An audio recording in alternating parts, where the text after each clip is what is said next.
Mi esposa llegó a las 5 de la mañana con un tipo y me dijo que no me ofendiera, así que decidí arruinarla legalmente. Gente de Reddit, esto es algo que llevo guardado varios meses y que finalmente necesito escribir en algún lado porque si no lo saco de la cabeza me va a seguir dando vueltas indefinidamente. Aviso de antemano que la historia termina bien, al menos para mí. Para ella, depende completamente de cómo se mire. Me llamo Gustavo. Tengo 28 años y trabajo como guardia de seguridad en un edificio de oficinas del centro de la ciudad desde los 23. 5 años haciendo turnos rotativos, revisando accesos, monitoreando cámaras, observando a las mismas personas entrar y salir del mismo edificio todos los días de la semana. Es un trabajo que la mayoría de la gente no piensa que requiere mucha habilidad mental y tienen razón en el sentido de que no es técnicamente complejo. Lo que sí requiere, y que con el tiempo se te instala en la cabeza sin que te des cuenta, es la paciencia de esperar. La capacidad de estar completamente quieto durante horas prestando atención a detalles que la mayoría de la gente no nota porque va demasiado rápido como para verlos.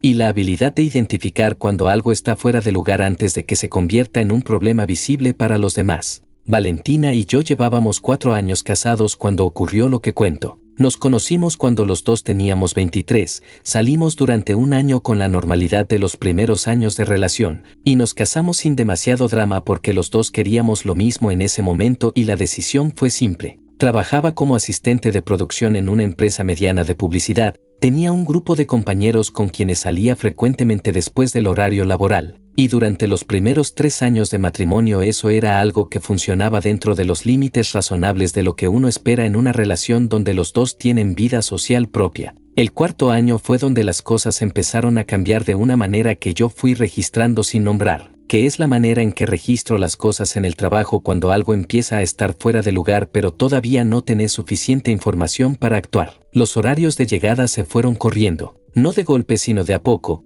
que es la manera en que esas cosas se mueven cuando alguien quiere que pasen desapercibidas. Primero era hasta las 11, después hasta medianoche, después hasta la 1 de la mañana. Cada corrimiento venía acompañado de una explicación que sonaba razonable y que yo aceptaba porque era razonable. Hay noches en que uno se queda más tiempo en un bar con compañeros de trabajo y eso solo no es evidencia de nada, pero los patrones sí son evidencia, y yo llevo 5 años leyendo patrones. Lo que también cambió fue el nombre que empezó a aparecer en las conversaciones con una frecuencia que fue aumentando de manera gradual. Marcos, un compañero de trabajo, según Valentina, lo mencionó primero en el contexto de proyectos que estaban desarrollando juntos en la empresa. Después apareció en el contexto de que era muy gracioso cuando contaba anécdotas en el trabajo. Después en el contexto de que el grupo había salido a tal lugar y cuando yo preguntaba quién era el grupo en esos planes, Marcos siempre formaba parte de la lista. Siempre, sin excepción. No dije nada.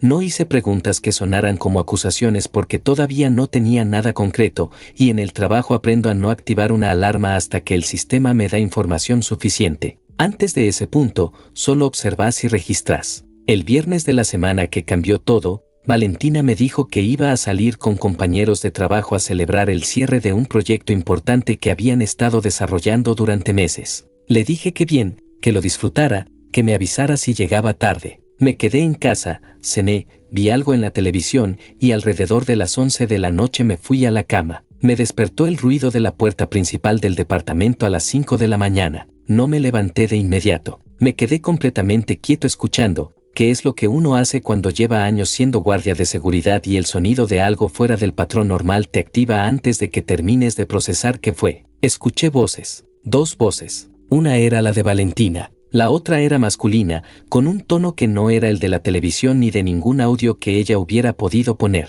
Me levanté, fui al living y encontré a Valentina parada en la entrada del departamento con un hombre que yo no había visto antes. Los dos tenían esa incomodidad específica de 2 personas que saben que han sido descubiertas en algo aunque en ese preciso momento no estén haciendo nada directamente incriminador. Le pregunté a Valentina tranquilamente quién era. Me dijo que era Marcos, un compañero de trabajo, que lo había traído porque vivía bastante lejos y no quería que tomara un taxi tan tarde a esa hora. Le pregunté por qué no podía haber tomado el taxi desde el bar o desde el lugar donde hubieran estado. Me dijo que habían estado en un lugar cerca de casa y que le había parecido lo más natural del mundo. Me quedé mirando a los dos durante varios segundos. Después miré a Marcos directamente y le dije que era tarde y que lo mejor era que se fuera. Marcos se fue. sin decir nada, sin explicar nada, con la rapidez de alguien que no tiene ningún interés en seguir en esa habitación. Que alguien salga de esa manera, sin ningún intento de justificarse ni de decir algo,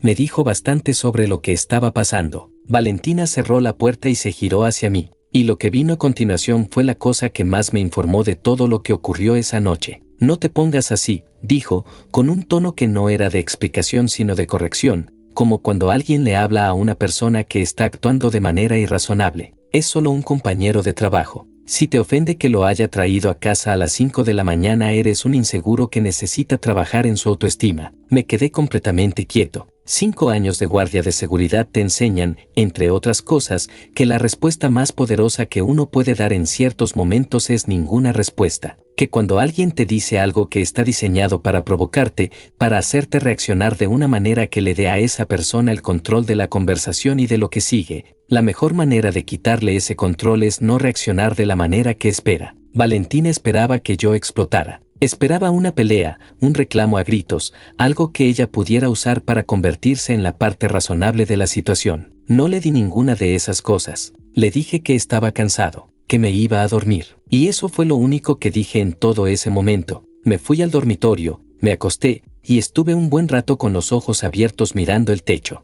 No en un estado de angustia descontrolada, en un estado de procesamiento muy específico, muy ordenado, del tipo que tengo cuando en el trabajo hay una situación que todavía no terminé de entender y que necesito analizar antes de tomar cualquier decisión. Lo que me dijo Valentina esa noche no era solo una respuesta defensiva a la situación de ese momento. Era información sobre cómo ella pensaba que iba a funcionar la dinámica entre nosotros a partir de ahí. Había llegado a casa a las 5 de la mañana con un hombre cuyo nombre llevaba meses apareciendo en nuestras conversaciones con una frecuencia creciente, y su respuesta ante mi reacción había sido decirme que el problema era mío, que yo era el inseguro, que yo era el que necesitaba trabajar algo. Esa respuesta no se improvisa, esa respuesta se prepara, lo cual significaba que Valentina había calculado de antemano que podía llegar a necesitarla. Lo cual significaba que la situación no era nueva para ella, aunque sí lo fuera para mí en términos de lo que podía demostrar. Me dormí antes de que saliera el sol con una claridad muy específica sobre lo que iba a hacer cuando me despertara. Al día siguiente,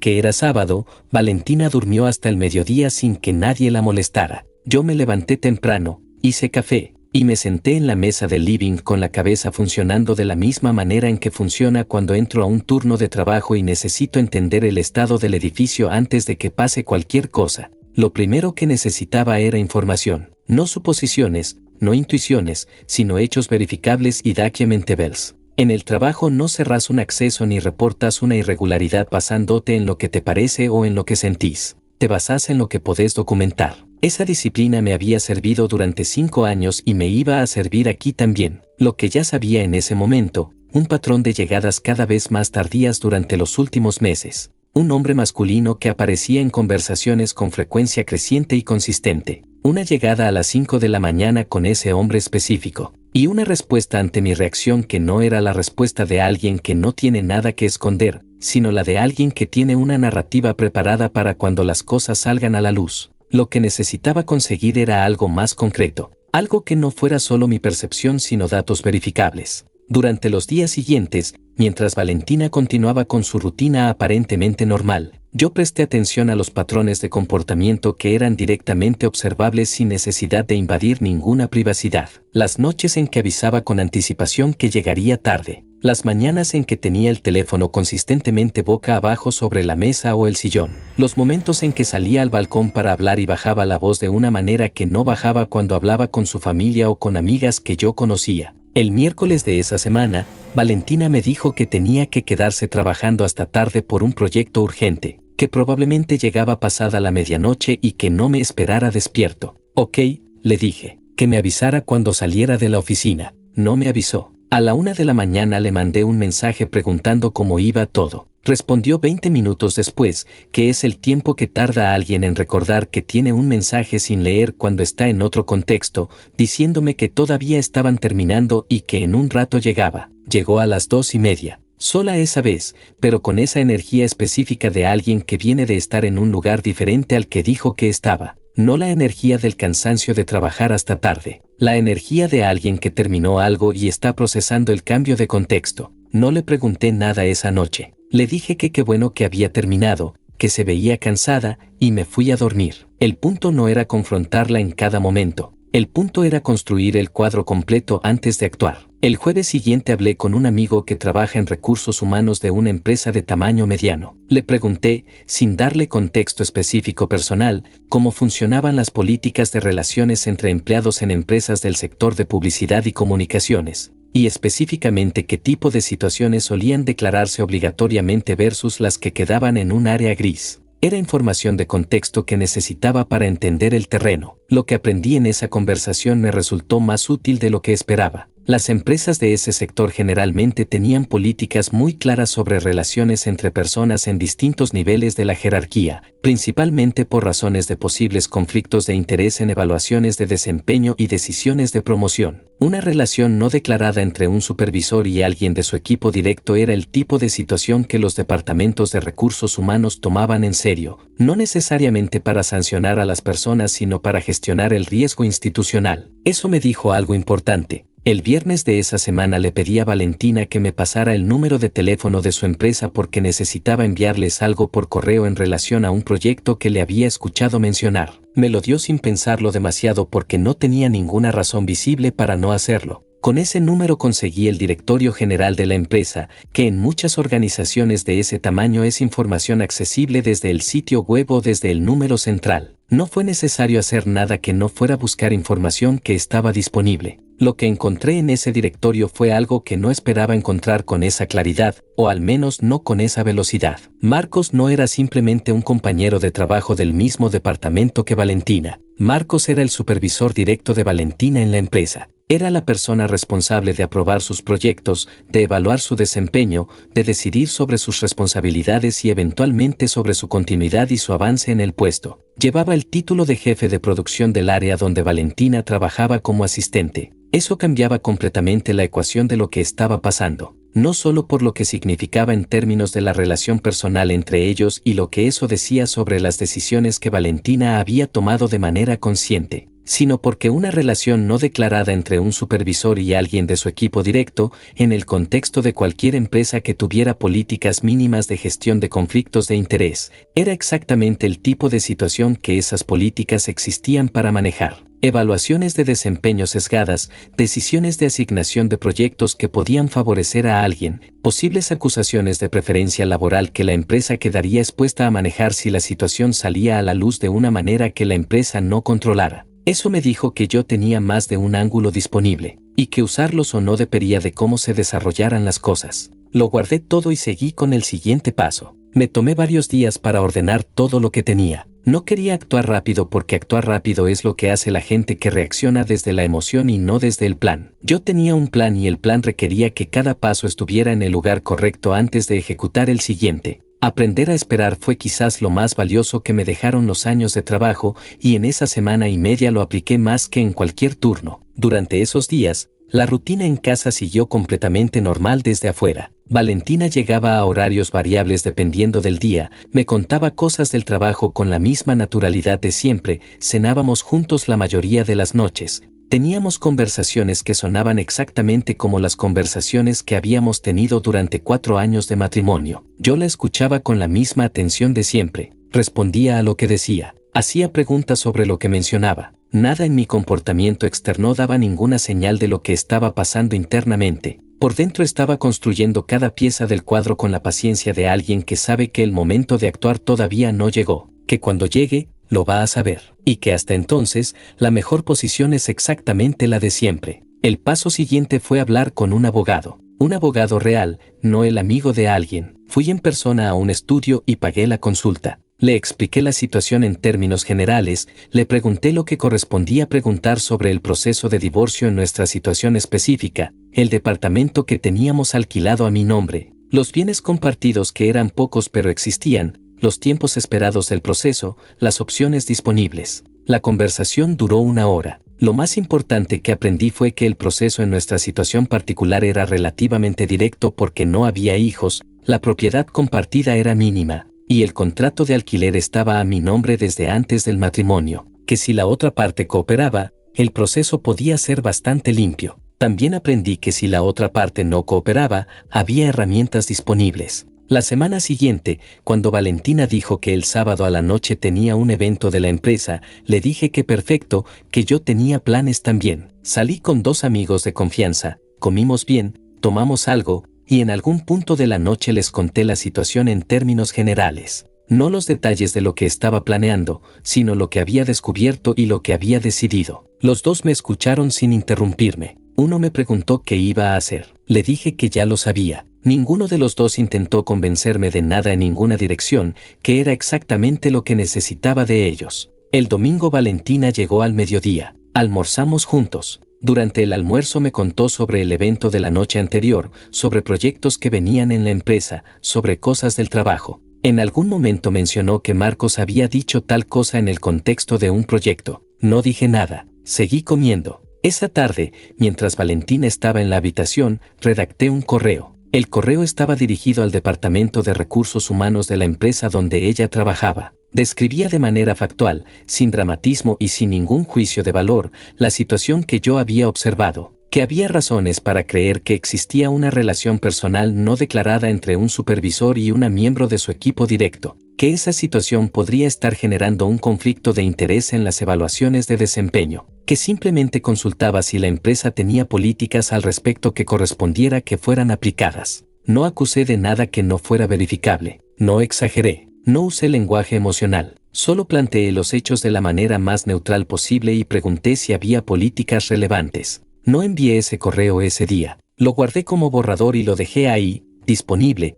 mientras esperaba el momento indicado para tener la conversación que tenía que tener. Esa misma semana, un martes por la noche, después de cenar, le dije a Valentina que quería hablar con ella de algo. Se sentó frente a mí con esa expresión que tiene la gente cuando intuye que la conversación que viene no va a ser cómoda, esa mezcla de preparación defensiva y de intento de parecer tranquila al mismo tiempo, que son 2 cosas que no funcionan bien juntas y que generan exactamente esa cara específica. Le dije que sabía lo que estaba pasando con Marcos, sin levantar la voz en ningún momento, sin ningún tono dramático ni acusatorio. Le dije que sabía que él era su supervisor directo en la empresa. Le dije que sabía que la relación entre ellos no era la que me había descrito durante meses de conversaciones donde su nombre aparecía con una frecuencia que yo había registrado. Le dije que lo había sabido con creciente certeza durante las últimas semanas y que lo había observado y documentado con la misma paciencia y la misma metodología con que hago mi trabajo todos los días.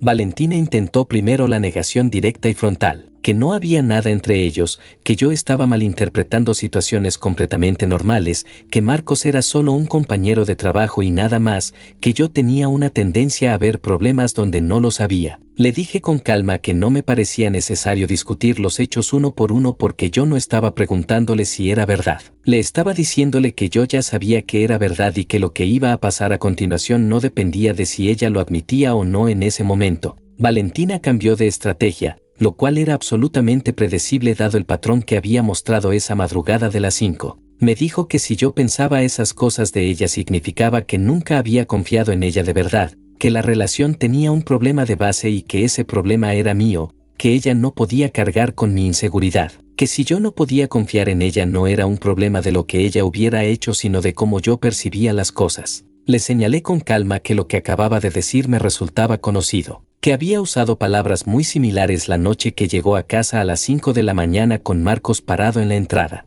que en ese momento yo no había respondido porque había elegido esperar a tener más información antes de decir cualquier cosa, que habían pasado varias semanas, que ahora tenía esa información y que el momento de decir algo había llegado. Le dije que había hablado con un abogado, le dije que iba a iniciar el proceso de divorcio. Le dije también que tenía redactado un correo para el Departamento de Recursos Humanos de su empresa describiendo la situación entre ella y su supervisor directo, y que tenía la opción de enviarlo o no dependiendo de cómo se manejara el proceso a partir de ahí. Valentina se quedó completamente quieta durante varios segundos que se sintieron más largos de lo que probablemente fueron. Después me preguntó si realmente iba a enviar ese correo. Le dije que dependía de ella y de cómo se manejara el proceso. Lo que siguió fue una conversación larga y complicada que no voy a reproducir en detalle porque tiene partes que le pertenecen a Valentina y que no son mías para contar. Lo que sí diré es que en algún punto de esa conversación Valentina reconoció lo que había estado pasando, que la relación con Marcos llevaba aproximadamente 6 meses,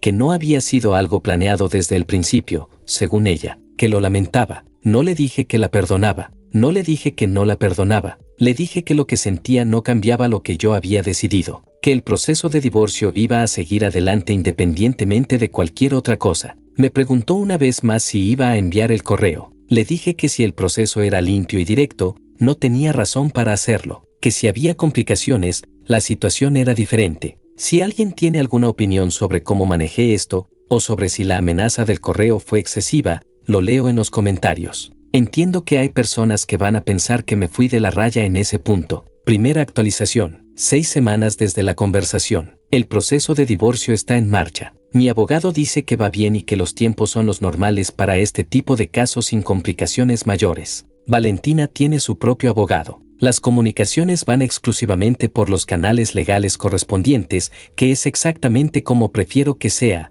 ordenado, documentado, sin conversaciones directas que puedan generar más tensión o más conflicto del necesario. Valentina se mudó a lo de su madre 3 semanas después de la conversación del martes. No hubo grandes escenas adicionales. Coordinamos la retirada de sus cosas en una tarde donde yo no estaba en el departamento, como ella pidió, y cuando volví el lugar tenía esa quietud específica que tienen los espacios cuando algo que ocupaba lugar ya no está. No fue exactamente alivio, pero tampoco fue tristeza. Fue algo más parecido a la confirmación de que lo que tenía que hacerse estaba hecho. Lo que sí ocurrió durante estas semanas, y que no había planificado de manera directa, fue que alguien dentro de la empresa se enteró de la situación entre Valentina y Marcos. No por el correo que nunca envié, por la dinámica interna de la empresa, que en organizaciones de ese tamaño tiene sus propios canales de información informal que funcionan independientemente de cualquier cosa que yo hiciera o dejara de hacer. Esas cosas se filtran solas cuando dos personas no son suficientemente discretas durante un periodo de tiempo suficientemente largo y hay compañeros que prestan atención a lo que pasa en su entorno de trabajo.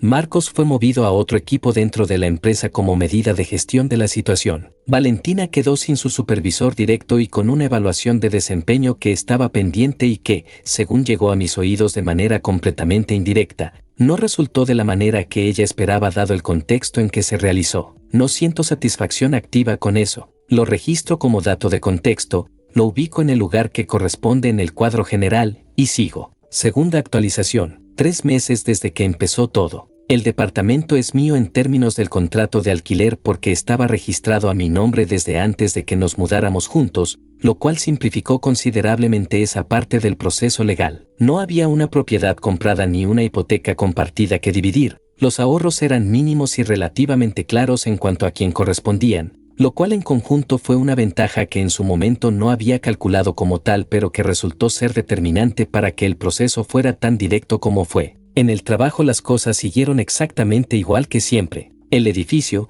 los accesos, las cámaras, la rutina de 5 años que en estos meses fue una de las pocas cosas completamente estables disponibles en mi vida cotidiana. Mis compañeros no saben nada de nada porque nunca mezclo el trabajo con lo personal, y esa separación me resultó más útil de lo que habitualmente la valoro cuando las cosas están bien. Valentina me llamó una vez durante este mes. No respondí de inmediato. Le mandé un mensaje diciéndole que si había algo relacionado con el proceso legal que lo canalizara a través de su abogado, que era el canal correcto para esas comunicaciones. No respondió a ese mensaje y no volvió a intentar contactarme directamente después de eso. Tercera actualización. 4 meses y medio. El divorcio avanzó más rápido de lo que mi abogado había estimado inicialmente. Lo atribuyó a que no había disputas significativas sobre los bienes y a que las dos partes tenían razones claras para que el proceso terminara de manera ordenada y sin extensiones innecesarias. No fue un proceso agradable, porque ningún proceso de ese tipo lo es,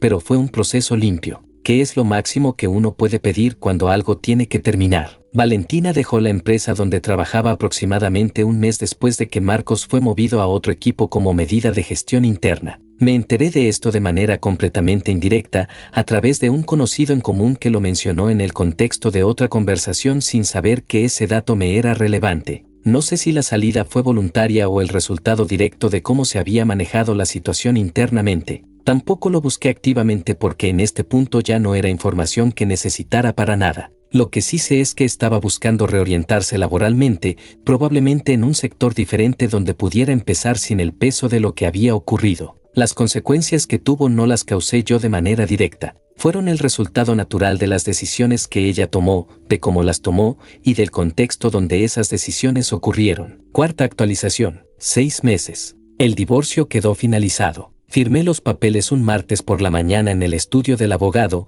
salí a la calle con el sol de la mañana encima y fui directo al turno de la tarde. Tenía trabajo y era exactamente lo que necesitaba, algo concreto que hacer durante horas que requería que yo estuviera completamente presente en cada momento y no me dejaba espacio para quedarme dentro de la cabeza. Esa noche, cuando terminó el turno y guardé el uniforme, fui a comer solo a un lugar del barrio que me gusta desde hace años. Pedí lo que quería, tomé algo con calma y estuve un rato sin hacer nada en particular. No fue un momento dramático ni un cierre cinematográfico. Solo fue una noche tranquila, ordinaria, después de que algo que había estado pendiente durante meses finalmente se cerró de manera formal y definitiva. Sobre el correo al Departamento de Recursos Humanos que redacté pero nunca envié. No me arrepiento de haberlo redactado porque tenerlo disponible cumplió exactamente la función que necesitaba cumplir en la conversación del martes. No me arrepiento de no haberlo enviado porque el proceso no requirió que lo hiciera. Esas dos cosas pueden coexistir sin contradicción. Preparás las herramientas que podrías necesitar. Si el proceso va bien, no las usás. Si no va bien, las tenés. Quinta actualización. 7 meses y medio. Algo que no esperaba que ocurriera pero que ocurrió de todas formas, retomé contactos con personas de mi vida que habían quedado relegadas durante los últimos años del matrimonio. No porque Valentina me lo hubiera prohibido ni limitado de manera explícita en ningún momento, sino porque cuando uno está en una relación que absorbe cierta energía de maneras que no siempre son visibles mientras uno está adentro, las conexiones periféricas se van aflojando de manera tan gradual que uno no nota exactamente cuando dejaron de ser parte de la rutina semanal. Retomé el contacto con 2 amigos que conocía desde antes del matrimonio y con quienes me había vuelto más distante sin ninguna razón específica que pudiera señalar. Con mi hermano mayor, con quien había dejado de hablar con la regularidad que correspondía a la relación que siempre habíamos tenido. Con una prima con quien siempre tuve buena relación y que había desaparecido del radar sin ninguna causa particular. Esas reconexiones fueron más importantes para el proceso de estos meses de lo que hubiera estimado antes de tenerlas. Cuando uno tiene una red de personas que existe completamente separada de todo lo que acaba de terminar, la vida después de que algo grande termina tiene más estructura y más suelo firme de lo que tendría sin eso. No es algo que uno calcule de antemano, es algo que descubrís cuando lo necesitas. Sexta actualización. 9 meses desde aquella noche. Conocí a alguien, no lo planeé ni lo busqué de manera activa. Ocurrió de la manera en que ocurren las cosas cuando uno no está mirando hacia ningún lado con ninguna expectativa particular, que suele ser la única manera en que algo genuino ocurre. Se llama Beatriz. Tiene 27 años y trabaja como enfermera en un centro de salud del barrio. La conocí porque es amiga de la prima con quien retomé el contacto meses atrás. Coincidimos en una cena informal con un grupo de personas, hablamos durante bastante rato sobre cosas sin mayor peso, y al final de la noche me pidió el número con una naturalidad que me pareció refrescante precisamente por lo directa que fue, sin rodeos, sin el juego de ver quién lo pide primero, solo directa. No voy a dar más detalles porque es reciente y porque hay cosas que se estropean cuando se les ponen demasiadas palabras antes de que tengan el tiempo de consolidarse solas. Lo que sí voy a decir, porque es directamente relevante para lo que cuento en esta historia, es esto: con Beatriz todo es directo desde el principio. Cuando dice algo, es eso lo que quiere decir, sin capas adicionales que descifrar. Cuando pregunta cómo estoy, espera la respuesta y la escucha de verdad. No usa el teléfono cuando estamos hablando de algo que importa. Cuando dice que va a estar a tal hora, está a tal hora, sin mensajes de último momento explicando que se demoró. Eso que suena completamente básico es exactamente lo que uno aprende a valorar de una manera que antes no podía cuando viene de un periodo donde lo básico no estuvo presente aunque uno no siempre lo viera con total claridad mientras estaba adentro. Séptima actualización. 11 meses desde aquella madrugada en que Valentina llegó con Marcos y me dijo que si me ofendía era un inseguro que necesitaba trabajar en su autoestima. Escribo esta última actualización porque la historia necesita un cierre, aunque la vida real rara vez los tenga tan ordenados ni tan claros como uno querría cuando los lee desde afuera. Valentina está bien en términos generales, según lo poco que llega a mis oídos de manera indirecta y sin que yo lo busque. Tiene trabajo nuevo en otro sector. Sigue su vida de la manera en que la gente sigue su vida después de que algo grande cambia. No tengo ningún pensamiento activo sobre ella más allá de lo que está escrito aquí, lo cual es exactamente el estado al que uno quiere llegar y que suena obvio cuando lo lees pero que lleva tiempo alcanzar de verdad. Beatriz y yo seguimos viéndonos con regularidad creciente. Las cosas avanzan de la manera en que avanzan las cosas que no necesitan ser gestionadas activamente para funcionar porque tienen una base que sostiene sola el peso de lo cotidiano. En el trabajo sigo haciendo lo que hago. Los turnos rotativos, los accesos, las cámaras, la rutina de 5 años que me construyó las habilidades que resultaron ser las más útiles de todo este proceso. No como guardia de seguridad específicamente, sino como persona que aprendió a observar, a esperar y a actuar en el momento correcto. Lo que me llevé de esta experiencia, y lo digo sin ningún dramatismo porque en realidad no lo necesita, es algo simple que se puede resumir en una sola distinción: la diferencia entre reaccionar y responder. Reaccionar es lo que Valentina esperaba que yo hiciera esa noche a las 5 de la mañana cuando llegó con Marcos parado en la entrada de mi departamento. Esperaba que explotara, que hiciera una escena, que dijera cosas en caliente que ella pudiera usar para convertirse en la parte razonable de la situación. Tenía la respuesta lista para ese escenario: llamarme inseguro, decirme que el problema era mío, posicionarme como el que había reaccionado de manera exagerada ante algo que según ella era perfectamente inocente. Responder es lo que yo hice. Elegir no darle ninguna de las reacciones que esperaba. Decirle que estaba cansado. Irme a dormir. Y cuando me desperté, construir el cuadro completo con la paciencia que el trabajo me enseñó, documentar lo que correspondía documentar, hablar con las personas correctas en el momento correcto, y tener la conversación decisiva cuando había llegado el momento de tenerla y no un segundo antes. La paciencia no es pasividad, es elegir el momento. Y el momento que yo elegí fue considerablemente más efectivo que cualquier cosa que hubiera podido decir o hacer a las 5 de la mañana con la adrenalina encima y sin la información que conseguí en las semanas siguientes. Valentina me dijo que si me ofendía era un inseguro. Lo que no calculó fue que irse a dormir no era rendirse, era elegir cuándo responder.